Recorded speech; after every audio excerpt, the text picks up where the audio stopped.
Hamas officials arrived in Cairo a few hours ago for negotiations. Do you have any indication that this ceasefire deal could actually happen? I don't care really at this point who figures it out, whether it's Israel, whether it's the United States, whether it's Hamas, where they can all come to an agreement. But the people are absolutely starving to death, literally starving to death. Now the numbers are starting to pick up, and the longer this goes, the higher that number is going to be. More even deaths than what's happened by the Israeli airstrikes. And I think that there's lots of pressure in the United States. You saw those protests on the streets there in Israel that your correspondent showed. But there's also significant growing dissatisfaction among the population, even the Democratic population in the United States. And I think that there's increasing pressure on all parties to get something done quick, no matter what. And Colonel, as you know, the holy month of Ramadan starts a week from today. How important is that deadline? Well, it's certainly important for the Hamas side and the Palestinian side at large, because it means so much to them personally. But honestly, the pressure from starving to death is the much more proximate issue right now that's driving everybody. And days matter here. So there was a number of children that died overnight, according to some reports.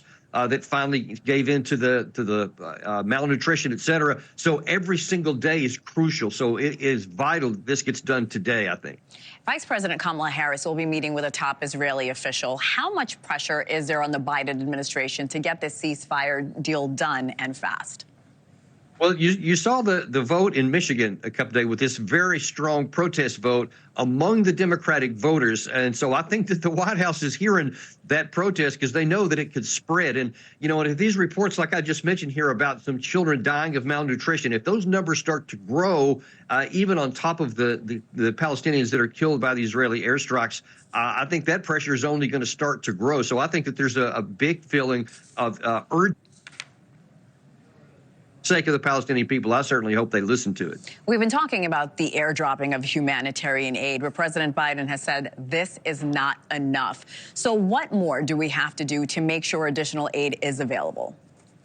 Yeah, I mean, it's, for sure it's not enough. I mean, you saw there's 38,000 meals. That's just meals. And you're talking 2.1 million people who are utterly dependent every single day.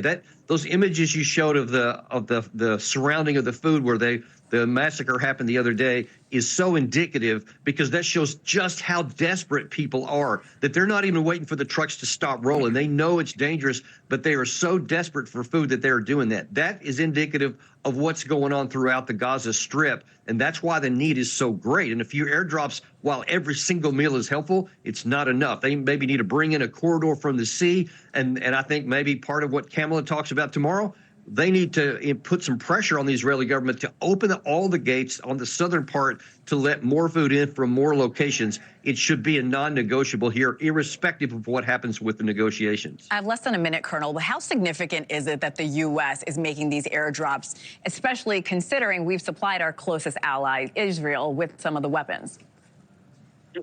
Yeah, that wasn't lost on me either, right? I'm just wondering why it is that the United States and Jordan has to come in to do some of these things when the Israeli forces have the power and the capacity and the assets to do this same kind of thing. So again, I think it's incumbent upon the U.S. government to put some pressure on Israel. I know that's not popular among some quarters to even suggest, but I think that time is past. And when you're talking literal life and death of innocent people, that time is now that we need to do whatever it takes.